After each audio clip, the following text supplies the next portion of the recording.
Depending on who you ask in the lands between, you'll receive a different answer to the question, what is true strength? Ask a prophet and they will tell you faith. A sorcerer of Raya Lucaria would tell you knowledge. The knights of the demigods may tell you conviction. But those that did battle in the Colosseums would likely tell you that true strength is survival and is won in combat. We meet these champions, the duelists, and learn their stories through their armor. They are long exiled from their Colosseums and have taken work where they could find it. But these were not the only gladiators that fought for supremacy in Godfrey's age. While the crowds delighted in seeing these duelists beaten and battered, their armor does not tell us who exactly was doing the beating. We believe the answer has been staring at us from behind an oval helmet of bronze all this time. The Mad Pumpkinheads live a pitiable existence, and while their strength may have made them the ultimate gladiators, they are now nothing more than crazed muscle, desperate to be free of their horrifying confines. Welcome to Elden Lore, our weekly series where we explore the people, places, and monsters of the lands between. If this is your first time visiting the channel, we're glad you've decided to spend some time with us. If you enjoy the research and interpretations you hear in this video, please consider subscribing and becoming a member of our ever-growing community. With over 100 lore dives in our playlist, we're confident you'll be able to find whatever stories you're looking for, but if not, let us know in the comments. You can also join our Discord, where our community comes together to discuss their From Software lore and theories. Whether you subscribe or not, thank you for joining us for this lore dive, and with that said, let's get back to the topic at hand.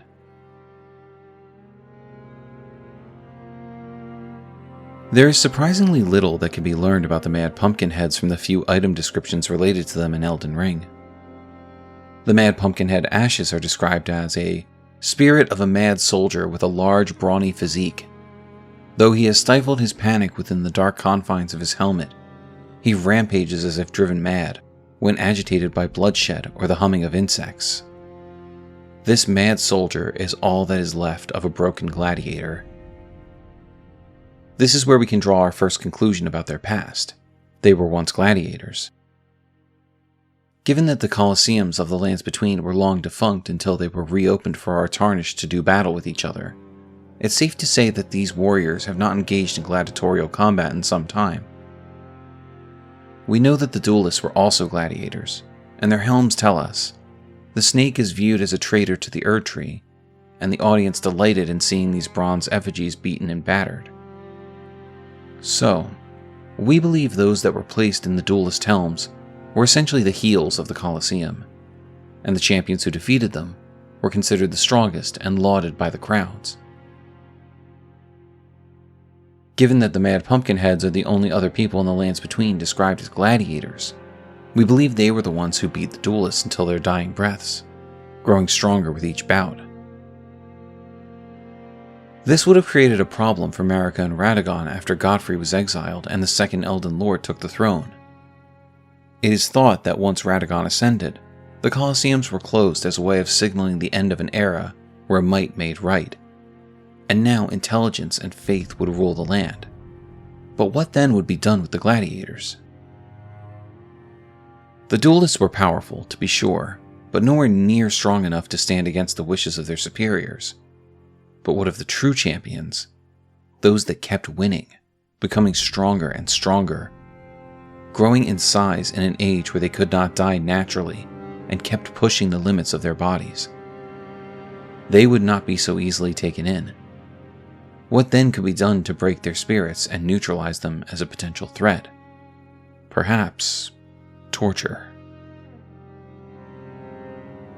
The pumpkin helm is described as an oval helmet large enough to cover any head, very heavy and very hard, reduces damage from headshots and impacts. The inside of the helm is pitch black, keeping the crazed warrior within from panicking. Perhaps its rather roomy interior also helps alleviate feelings of pressure and claustrophobia. The idea that the pitch-black interior would keep a crazed warrior from panicking is suspect to say the least. The Mad Pumpkinheads cannot remove these helms, and I don't know about you, but I can't imagine being trapped in complete darkness with sound reverberating all around me would relieve feelings of pressure or claustrophobia. We believe this is an instance where the item description we read is based on a lie told in order to convince others these helms were necessary to stop these warriors from rampaging across the lands between. This concept is bolstered by the fact that if we observe these men from afar, they don't act crazed, they act desperate. They can often be seen wandering in circles and smashing their head into the ground, trying to remove their helmet and free themselves from the darkness they're constantly wrapped in.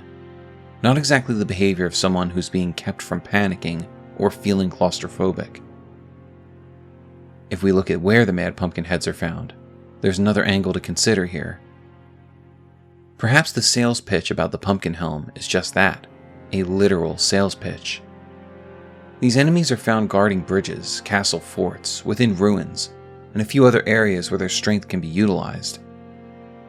Gladiators were often slaves forced to do battle, so we believe that after the Colosseums were shut, these warriors who fought tooth and nail, gaining strength through countless victories, were forced to wear these tortuous helms, driving them mad, and were then sold off to those who needed the muscle.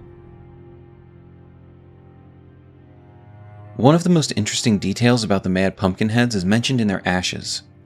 They panic when made to bleed or hear the sound of insects.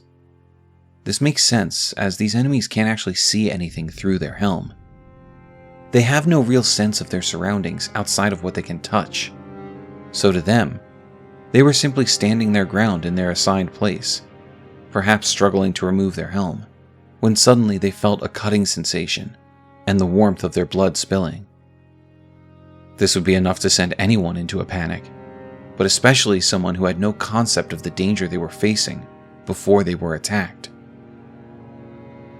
If we use the incantation Swarm of Flies against a Mad Pumpkin head, we can see firsthand how they react to insects.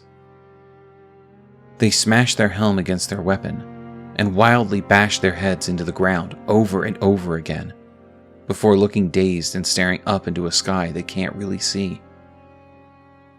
So when swarmed with insects, the only way they can stop the incessant buzzing, now reverberating inside their helm, is to smash it against the ground until all of these insects are dead. Take a second to consider just how horrifying this would be if you were trapped inside of a helmet, with no way of stopping these insects from biting at your face, hearing nothing but a loud buzz amplified by your surroundings. Perhaps this is another way these warriors' mental state was broken in order to make them more compliant. After all, someone must have done this to them in the past in order for it to be common knowledge that they rampage at the sound of insects. What more can be said about the Mad Pumpkin heads? They are a serious threat to any who stand before them, but their story is that of a pitiable champion who once stood before the roaring crowds, basking in the glow of their victory, only to be made a slave, mentally broken by those who decided there was no longer any worth to their show of strength. These poor men live in a constant state of torture, having their sight taken from them, while their sense of hearing has become nothing more than a way to further drive them into madness. Now these once proud warriors take their posts wherever their masters may have deemed fit. No longer gladiators, just monsters assigned to a task. And if they're lucky, whoever finally kills them will do it humanely, without letting their blood or forcing them to endure the torturous sounds and feeling of insects crawling within their helm. Will you grant them a warrior's death, or subject them to even more torture? Thank you for joining us for this week's Lore Dive. The Mad Pumpkin heads have been a long requested topic, and we're happy to finally find enough information to bring you our thoughts on their background. Do you believe these enemies were once the heroes of the Colosseums? Why does the Mad Pumpkin head in the Altus Plateau carry a flag and stand before a gravestone? How many times did you die to these poor, tortured souls? Let us know your answers to these questions in the comments below. Don't forget to like, subscribe, hit the bell, and set notifications to all so you never miss out on any of our lore dives. We look forward to seeing you again for more Elden Lore.